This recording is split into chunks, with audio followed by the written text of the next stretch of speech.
Belinda and Harper Audio Australia present this unabridged recording of Tough Country, tall tales of bushmen, bulldozers and backcountry blokes. Written by Mike Bellamy and read by Christopher Brown. Author's note.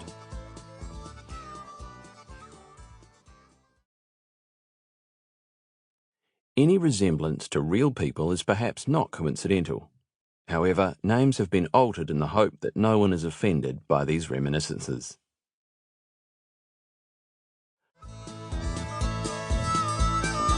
Introduction.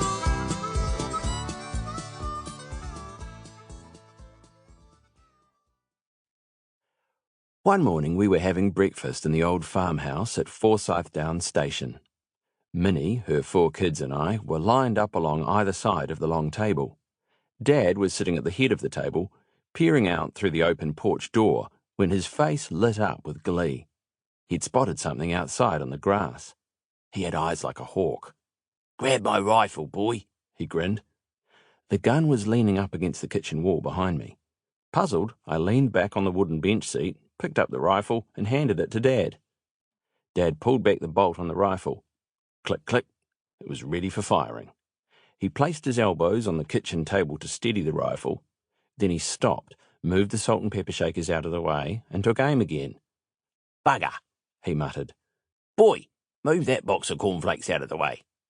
I rearranged the cereal on the table. "Bit more, a bit more." "Yeah, that'll do. Now just nod your head back a bit more, boy." I leaned back a bit. "Yeah, that's good, boy." He took aim. Boom! Outside, a rat exploded into a ball of fur. The aroma of bacon cooking in the kitchen was now mixed with the acrid stink of gunpowder. In a daze, and with my ears ringing, I turned to look at Dad, who was grinning from ear to ear. "Haven't lost my touch. Got the little bastard."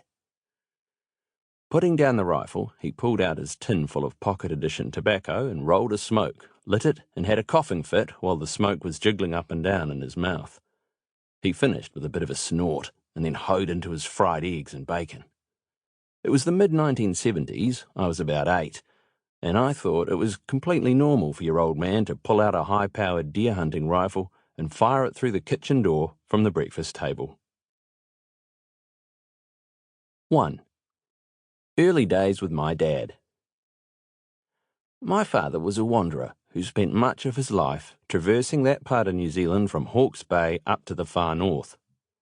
Dad was a hard but fair bloke, a real old-school bushman who lived rough a lot of the time.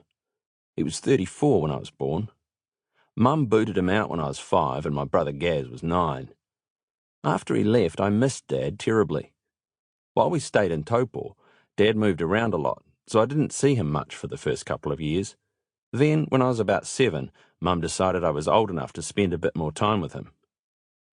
Dad would turn up to pick me up for the school holidays, when he remembered, and I'd be waiting on the porch all excited. Sometimes he wouldn't show up at all, but when he did, he would always have a new vehicle. I thought he must have been a millionaire, but it wasn't until later that I realised he'd get the cars on tick, then never pay them off, so they'd get repossessed.